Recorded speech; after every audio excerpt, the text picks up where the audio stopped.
Good morning. Welcome to the news headline for this hour. My name is Ken Mashaba, and this is the Fast Brew. Let's take a look at the news headlines for this hour. Student debt rises over 16.5 billion rands in the past 2 years. Ramaphosa adopts a bill that legalizes same-sex marriage in South Africa. The ongoing war between Russia and the Ukraine severely affects South Africa's economy. The Department of Higher Education and Training is currently in delicate situation. The ringing alarm bells attracting attention to the pressing substantial worry over the student financial load. The problem particularly troubles postgraduate students, overshadowing their academic endeavors and generating obstacles to its maintenance. The national debt has risen over 16.5 billion rands in the past 2 years. The Minister of Higher Education and Training, Aleck Tsima, revealed that the spectre is the threat to the future and sustainability of the infrastructure development of the higher education and learning in South Africa. On Tuesday in Pretoria, during a media address about the department's readiness to begin the 2023 academic year, Tsima revealed that the higher education was actively working on establishing an alternative model for students eligible for funding in universities and technical vocational education colleges, or TVET colleges. He said the department and key contributors will hold a discussion before unveiling the maintenance of the model in Parliament. The minister conveyed that the department's concern over the students who belong to the missing middle category. In addition, he said the department will provide students with loans, bursaries, as part of the department's continued efforts to ensure the students who fall in the category of scarce skills to get funded. In addition, he said the department will provide students with loans, bursaries, as part of the department's continued efforts to ensure the students who fall in the category of scarce skills to get funded.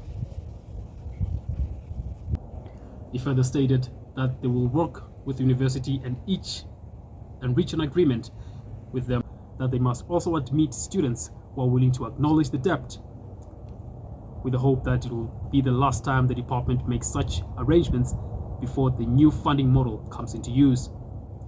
On the other hand, Tsima has revealed that the NSFAS received over 1 million applications by the year 2023. He elaborated that a larger number of these students who applied were not those parents are relying on social grants. The minister said that even though the volume of applications was high, the number is likely to drop considering that the matriculants have not yet progressed. He said the NSFAS has approved the funding with all social grants recipients. Let's have a look at the minister. I'm therefore pleased to be announcing that the National Student Financial Aid Scheme, NSFAS as we call it in short, 2023 application season will open tomorrow, the 28th of September 2022. As opposed to the previous year, the scheme resolved to open the application cycle early to give prospective applicants enough time to submit their applications and supporting documents. Before I talk about guidelines for our bursary scheme, which we manage through the National Student Financial Aid Scheme, I would like to report on the NSFAS 2022 funding decisions. For the 2022 academic year, NSFAS was allocated a budget of 43 billion rands towards our beneficiaries' tuition fees, food and traveling allowances, as well as study material. We received for this year a total of 985,672 applications, with approximately 140,636 of those being unsuccessful.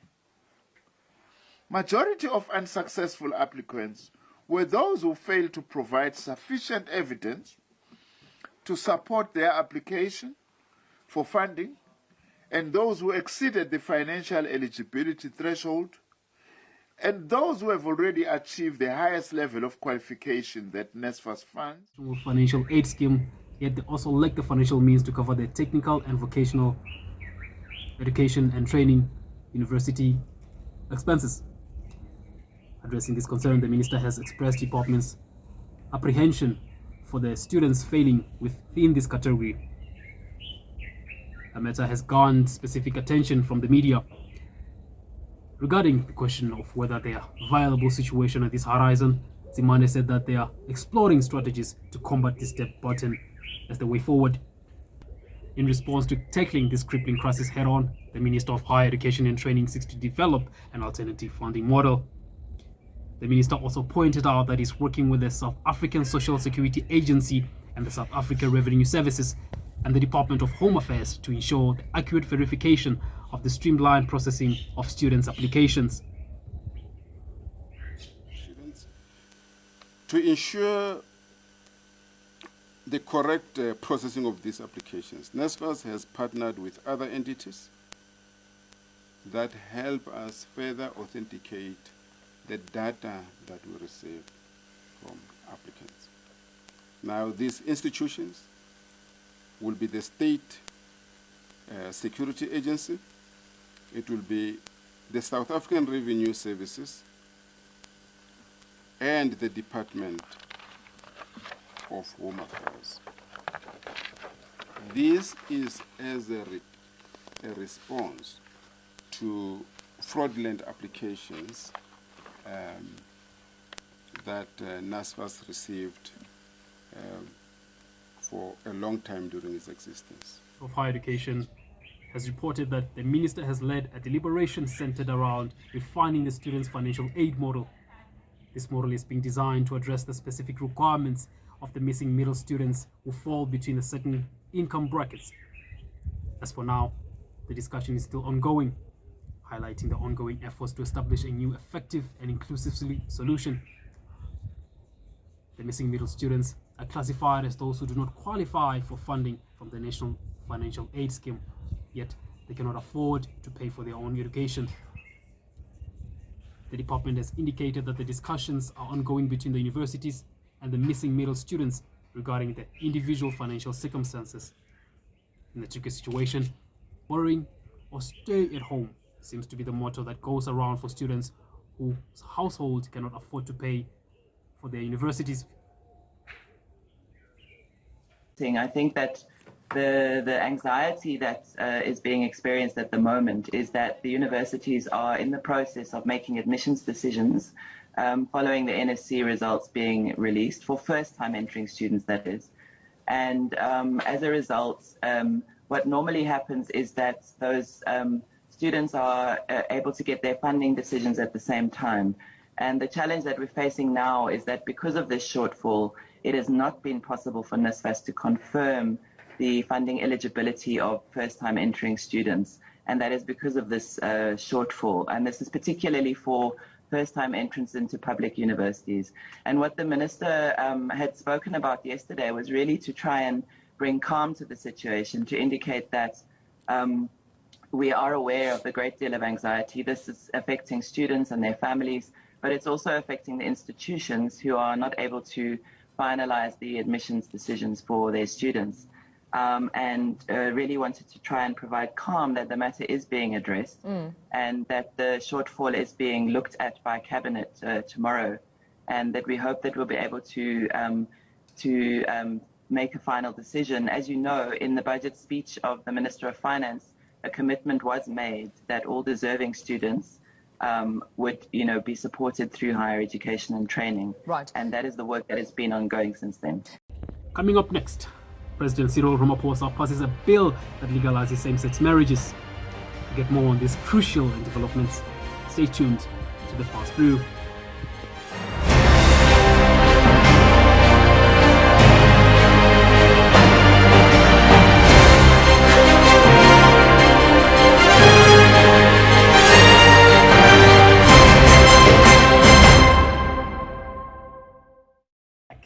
President Cyril Ramaphosa has legalized the same-sex marriage after adopting the Civil Union Amendment Bill, which compels marriages of fetuses to officialize the same-sex marriage. The adoption of the bill took place on Thursday. Legalization has clearly stated that the Home Affairs Minister Aaron Motsoaledi is mandated to ensure that every officer across the country has the marriage officer ready to formalize the civil union. According to the Statista Research Department, 32 countries in the world have legalized the same-sex marriage. The passing of the bill therefore makes South Africa one of the few countries in the world that provides safe space for the LGBTQI community members. Recently, the Center of Human Rights was pleased with the outcome of the historic adoption of the bill that National Council Provinces. The Center of Human Rights spokesperson Tinura Naidu said the bill has brought important change that will no longer make marriage officers officializing marriages as a couple to depend on their beliefs, conscience, and religion, but as an obligation to do so, as opposed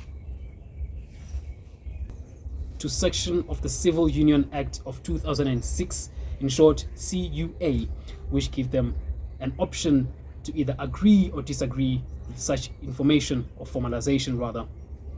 But she went on to say that the Civil Union Act has always and will always be an obstacle for same-sex couples. The marriage officers were unable to deem their marriages legal at Home Affairs offices. Naidu has further indicated that the bill serves as a major development milestone in the aim to extracting the marriage inequalities among genders and ensuring that the same-sex marriages are treated with dignity and they deserve in South Africa. We are now crossing live to our reporter Nollette Ndlovu, who's on the ground to hear the views of South Africans about the passing of this historic bill. Nollette, over to you. We are out in the streets of Mankweng, where the University of Limpopo is situated. We are on the topic of same-sex marriages. Now, I took the liberty of pulling one of the residents of University of Limpopo. What is your name, ma'am? Hi, my name is Motapo Kim. Since we are on the topic of same-sex marriages, in the existence of customary marriages, are same-sex marriages considered relevant in the eyes of traditionalists? Firstly, I would like to say that in the world, as the world is revolving, we have different opinions over certain things as people. And then I would say that, in my view, I don't mind if someone is comfortable doing something, but in tradition, I would think that society will never accept that because it's something that was never practiced before and it's only coming out now. So it will be hard for society to take such things into consideration. But eventually, I think that as we evolve, as we go around, people will get it one day. Like, that's just my opinion on it. But I really am in support of it because I feel like if you're good with it, do it. Our next question is how have attitudes towards same-sex marriages evolved over time in current South Africa? Currently, I feel like everyone is getting it. For instance, I would say that people are starting to understand that everyone wants to live the way that they want. So as a person, you cannot control or change how another person feels. So at some point in time, we just have to accept that this person, like, we just have to understand, or this person is, like, we just have to understand that people want to live the way that they want to live. But then I would say, in my opinion, I don't have a problem with someone marrying someone of the same sex, because if it sits well with them and if they feel like they're okay, like, I feel like if you're okay with it, do it. Now, for your final question, do you think there are any cultural or religious traditions that have adapted or changed to accommodate same-sex marriages? Yeah, I feel like currently in South Africa, the constitution have changed to accommodate these people.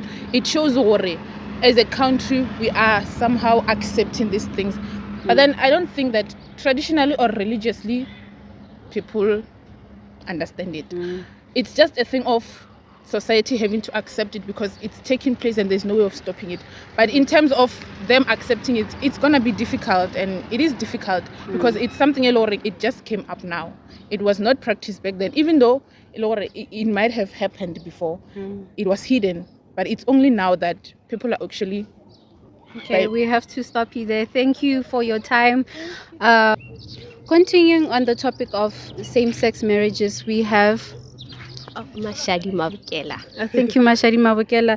So, what challenges do you think same-sex marriages or couples face when they're planning their weddings or celebrations?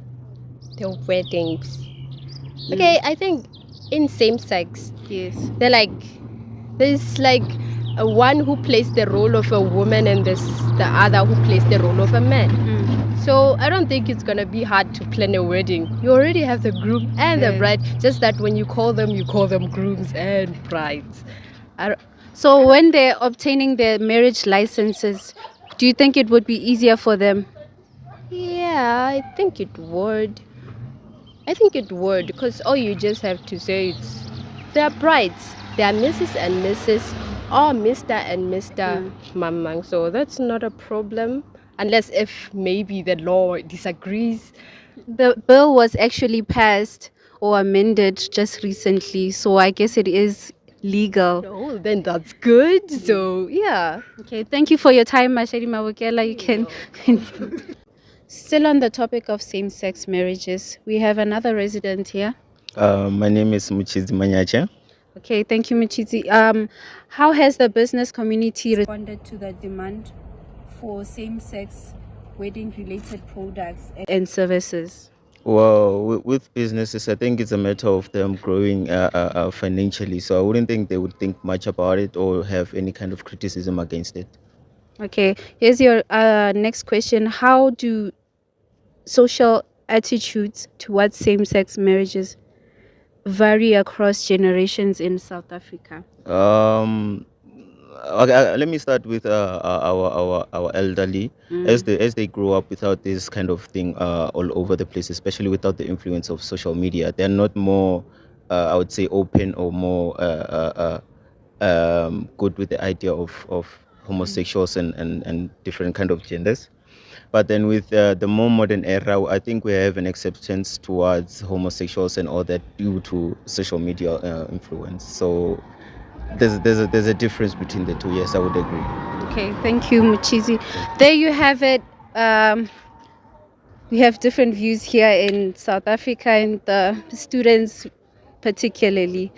This is News Brew. Over to you in the studio. Welcome back. Let's have a look at another news that are making the headlines. The ongoing war between Russia and the Ukraine severely affects South Africa's economy.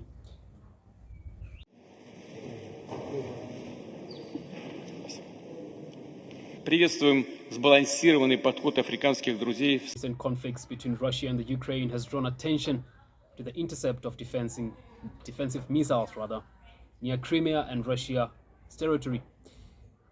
This situation raises concerns about the potential implications of South African citizens and their country. The escalating tension unfolding continuously hold a unique relevance for South African citizens due to their direct ties with both countries.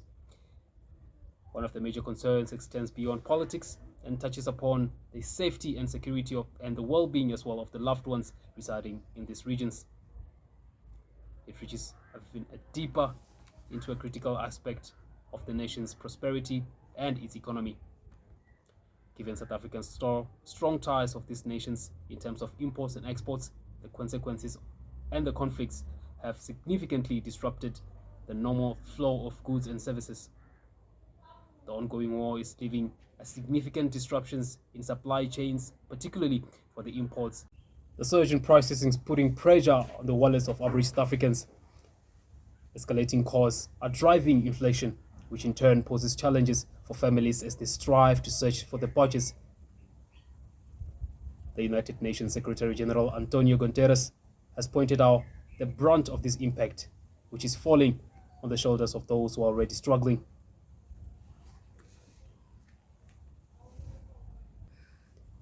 The consequences of the war extended beyond mere financial fluctuations. Given the heavy dependence of businesses and industries on the stable electricity supply, the impact reacts further. Notably, Eskom and the main source of the electricity in South Africa becomes particularly vulnerable to the effects of this conflict. Eskom is undeniably falling short of diesel, resulting in mounting load shedding and the power outages of the businesses and industries.